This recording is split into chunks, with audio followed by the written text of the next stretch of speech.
السلام علیکم خویندورونو د خپلوۍ په قدر پوه شئ. خپل یعنی څه؟ خپل یعنی ځان چې تا پورې تړلی وي.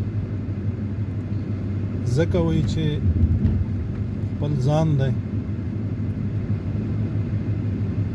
اول خو په درد باندې هر څوک پوهیږي، ژوي هم، حیوانات هم، خو انسانان هغه دي چې د نورو په درد باندې پوه شي.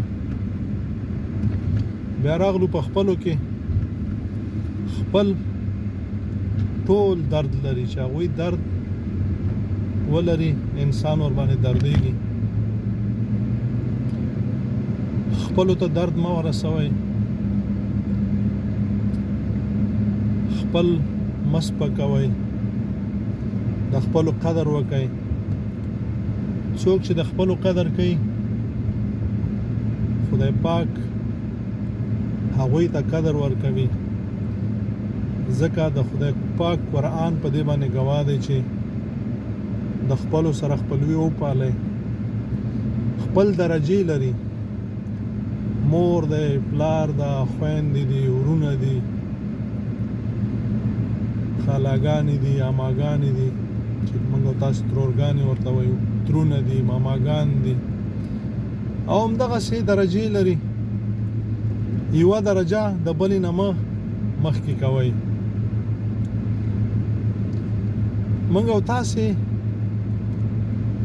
په دې شیانو باندې ډېر ښه پوهېږو چې یو خپل د بل نه زیات تعین کې نو بل ته ګیله ورځي. ځکه خدای پاک هم درجې ټاکلي دي. یو د بل نه مه تعین کوئ. د پلار نه تره مه تعین کوئ، او د تره نه ماما.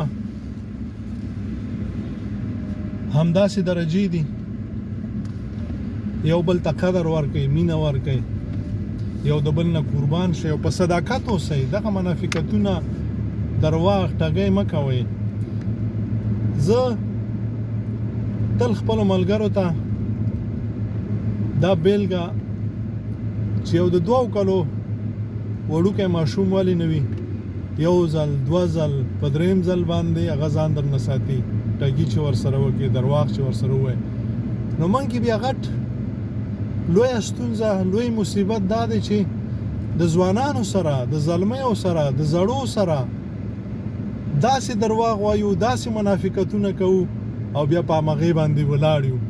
نن خو ولاکه ژوی حیوان ولاکه تیر باسي. یو ځل، 2 ځل یو شی ورته واښه ورته ونیسه، بیا څپېړه ورکوه، په 3م ځل هغه نه راځي که هر څومره شنه واښه ورته ونیسئ. نو عزیزانو، څه د انسان سره، او بیا د خپل سره، یا د رور سره، یا د خور سره، یا د تره زوی سره، یا د ماما زوی سره، یا د خپل خپلوان سره څنګه تاسو هغه تیر باسئ چې د بدو د پاسه بد، د بدو د پاسه د بد، د بدو د پاسه بد، او بیا ګیلې هم ته کوي. نو عزیزانو، راځئ چې په رښتیا وشو. خدای پاک موږ او تاسې انسانان پیدا کړي یو، او دغه منافقتونه دا د شیطان کار وي، دا د انسان کار نه وي. دا درواغ، دا غیبات، دا بهتان، دا تهمات، دا زورواکي، دغه په یو خوله کې څو ژبې ساتل، په دې باندې ګورئ.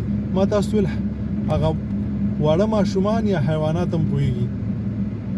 خپلوان خو څه کوئ، ملګري خو څه کوئ. الله مو ښاد و آباد لره. راځئ که غواړو چې ښه ژوند په نړۍ کې ولرو، په رښتیا وشو، او همدغسې د مرګ نه وروسته چې خدای پاک کومې ژمنې، کومې وعدې را سره کړي دي، او رای کا، نو په رښتیا به چلیږو. منافقت نه به کار نه اخلو، منافقت نه چلیږي. الله مو ښاد و آباد لره. ژوندي اوسئ. السلام علیکم ورحمت الله.